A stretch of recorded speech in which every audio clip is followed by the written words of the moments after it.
If you guys want a little bit more of an in-depth analysis on Calen Addison, who is the player we're going to be talking about here today, want to get a little bit further into NHL projection, rates, and numbers, you can check out Matt Levine's scouting report over on Addison. He's got a great 20-plus minute video where he talks about the player, and if you really want a good listen in a podcast format video, you can watch his. I'll leave a link in the description. That being said, the player we're talking about here today in this episode of Why I Want for the Vancouver Canucks is the Lethbridge Hurricanes defenseman, Calen Addison. He's a player defined by a lot of people, Matt Levine included, to being one of the most underrated prospects in the 2018 NHL Entry Draft. He is a valuable player. And as a guy who's projected to go in the early to mid-second round, he can totally be a guy who, I believe, has the utmost potential at his position. Just for some background information, Addison is one of those highly valued players in today's NHL, a right-handed defenseman. Playing over there in the WHL, Addison grabbed himself a whopping 65 points in 68 games played, and it was a -18. Just reading off of those numbers, the biggest thing you can infer from Addison's game is an offensive defenseman-like player.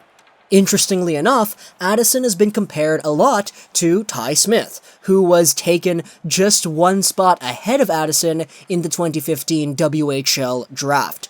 So, Addison and Smith have always had this 1-2 punch going alongside of each other. There's always been this connotation between the two defensemen, and since Smith is being projected to be a potential top 12 talent in this year's draft, Addison, falling back into the second round, certainly does have a little bit of an aspiring nature to him.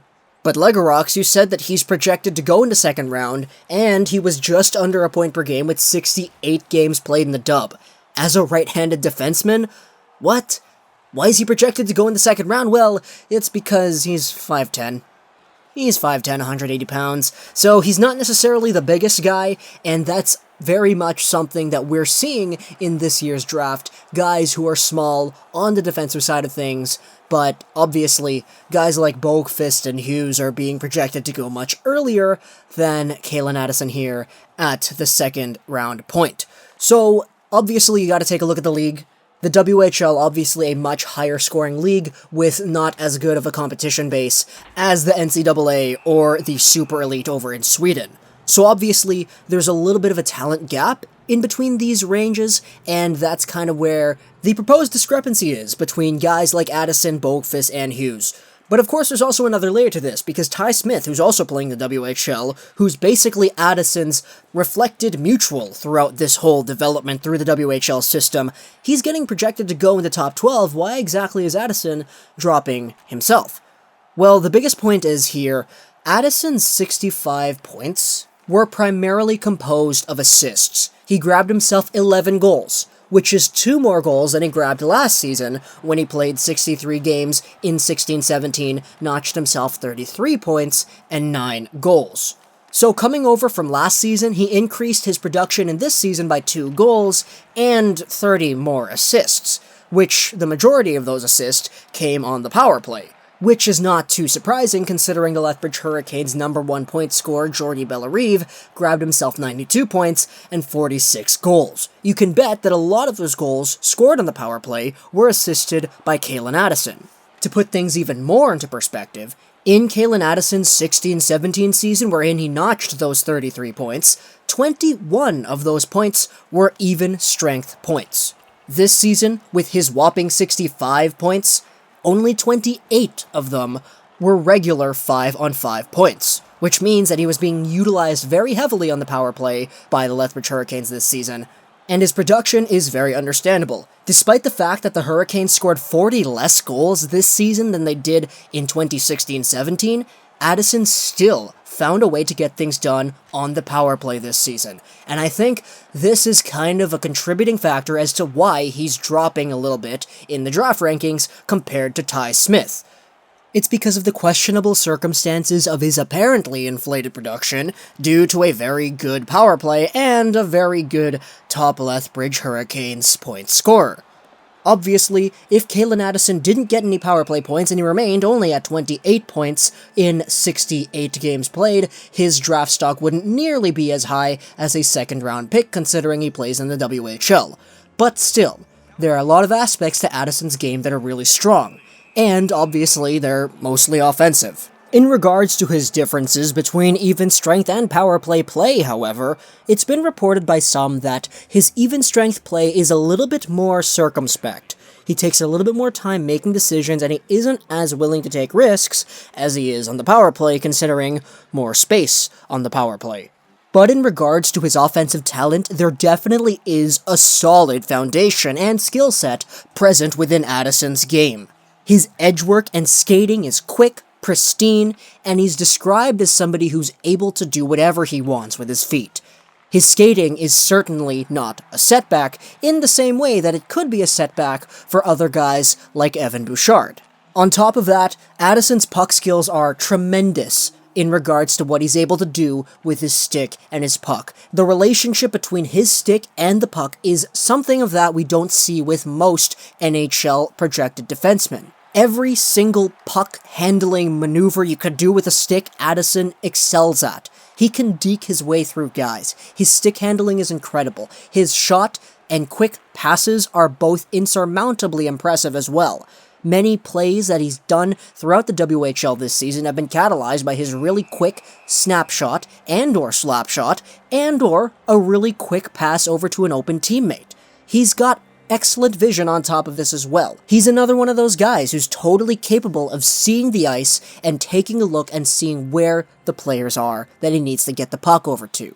And on top of this, he uses his screening advantage as well, knows when it's appropriate to take a shot, and he's overall one of the better offensively gifted instinctual defensemen we have in this draft. On top of him being right-handed, the only real setback for him is that, well, he's kinda small. But still, despite being a smaller defenseman, one of Addison's stronger aspects of this game eclipses this certain aspect in many of the bigger defensemen as well: his physicality. Despite being pretty small, Addison is still a physical player. He's easy to shove off, that's fairly obvious, but he doesn't back down. He's not one to back down from a board battle, a checking battle, nor is he one to allow himself to get shoved off of the puck easily, despite it happening very frequently because he is kind of small. Of course, though, the effort is there, and this is something that a lot of people admire within his game. Watching him play is a treat, because if you see him on the power play, he does what he wants to do, he does what he wants to accomplish, and all-star Lethbridge Hurricanes center Jordy Bellerive is always able to bury the puck. But on top of this, despite his power play successes, it's still the even-strength game, which needs to be improved upon. It's one of those things where even the hockey writers, they talk about it in here in their article, that Addison's even-strength game needs to be improved on because his awareness isn't really there in accordance to his power play awareness. He needs to be the player who's able to know where he needs to be at all times. On the power play, it's kind of easier. You're usually trapped in the offensive zone. He's got a really, really good set of instincts in the offensive zone on the power play, but 5-on-5 in the neutral zone and defensive zone, he needs to be a little bit more spatially aware of where he needs to be. Which is a very fair argument to make for a player who's projected to not be a first-round talent. So, this leaves me with why I want him for the Canucks. Calen Addison is a right-handed defenseman who looks like he has the potential to transform his game into that of NHL success. If he's able to carry over his offensive production into the NHL systems, he'll be a monster out there quarterbacking a power play as that right-handed defenseman on the left side. Certainly, other than Troy, Stecher, and Tanev, the Vancouver Canucks don't have any right-handed defensemen that we could realistically see being a cornerstone portion of our franchise moving forward. You could even argue that Stecher nor Tanev would be one of these guys either. So Calen Addison, as a player who could potentially go to the Vancouver Canucks in the second round, it's truly a pick that a lot of Vancouver Canucks fans should and would be definitely willing to accept easily. Because all the upside is there for Addison. He's got a lot of things going for him, and overall he does have things to improve upon just like every other player in this draft, but still, he's a player who's gotten so much production and power play time that it's something the Vancouver Canucks could really desperately use. And we don't have that many great offensive defensemen in our system anyway. Kaylin Addison on top of any Vancouver Canuck potential draft pick in the 7th overall spot, we could add a really good piece of our defensive core going forward if we grab Addison in the 2nd round, and we grab a Hughes or a Boakfist with the 7th overall pick.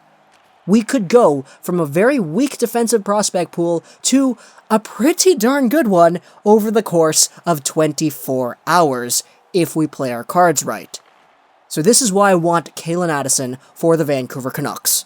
Hope you guys enjoyed this video. If you're Plus hosting Gaming, check out Matt Levine's version of this video in an overall scouting report on his channel, and bye.